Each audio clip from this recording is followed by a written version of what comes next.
Fed's made its point of view. Right. Mr. Honig has made his point of view clear. What do you think?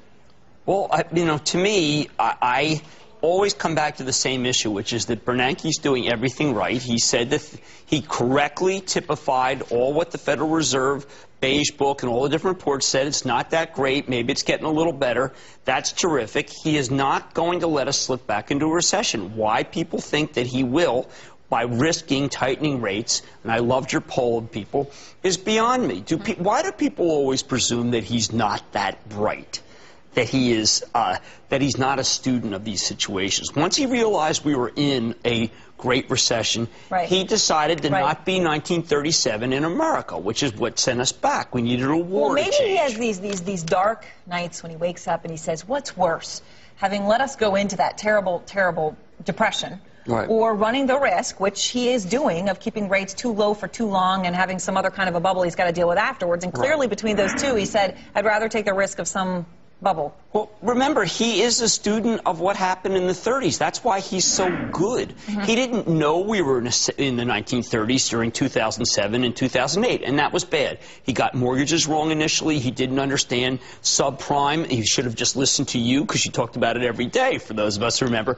But I think that once he got on the case, his view is worth revering and he has more gravitas than anyone else in government. So I refuse to buy into the notion that he doesn't know what to do.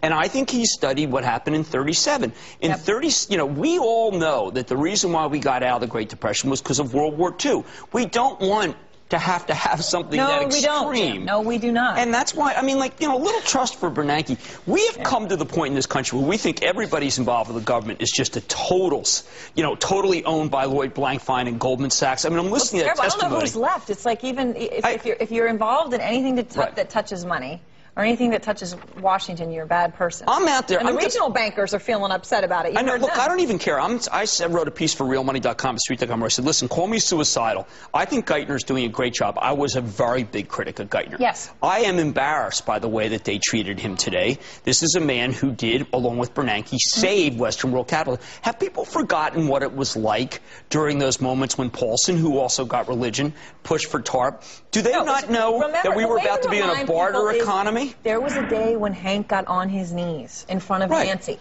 Pelosi. There was a day. And that should make people understand how dire the circumstances. You know, the New York Times did a series of stories about AIG and Goldman. They never talk about how much AIG bailed out the European banks. This is uniquely focused on what the New York Times reported. All these guys want to score points. Tim Geithner is doing a good job. Again, is that terrible to say? Can't we just come out here occasionally? Can't I, as a commentator, and say, you know what, I'm impressed by what Geithner did. But get a bodyguard. I already have one.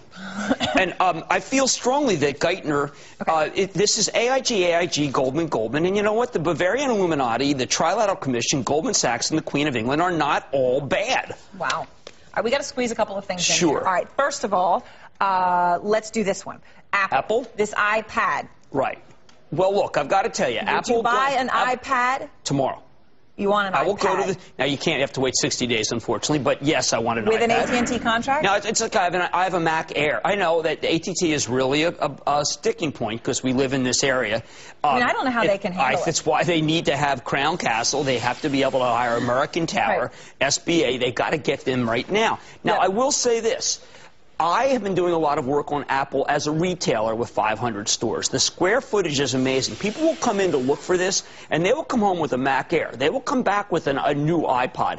I think people don't understand. This is an iTunes world. That's where we get our stuff. I know that there's a lot of issues with cable. I want to get everything on iTunes that I can't get on Hulu. I know, and I'm squeezing. Our kids don't watch TV when you tell them. Ken Huebner didn't want an iPad. Paul Hickey from Bespoke, and you know we both like him. He says, "Hey, look, I applaud Ken Huebner for being an honest guy."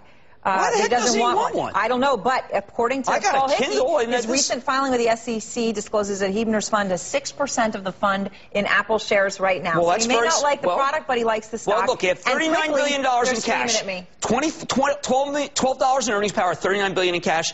I'm a buyer. I own it for my trust. She gives a hard rap. Why? Because I'll pay for the darn commercial. We're talking. How much is the darn commercial? What is it, 20 G's? A snuggie one is probably 5 cents. GE is the best performing stock on the Dow this year, up 8%. GE. Here comes this number. Holy cow. And the worst performer is Alcoa. The second worst is, Randall. ATT. Apple, man, 214 down to 201 and they're back. They're playing the music. They're doing a Cudlow on us. And a quick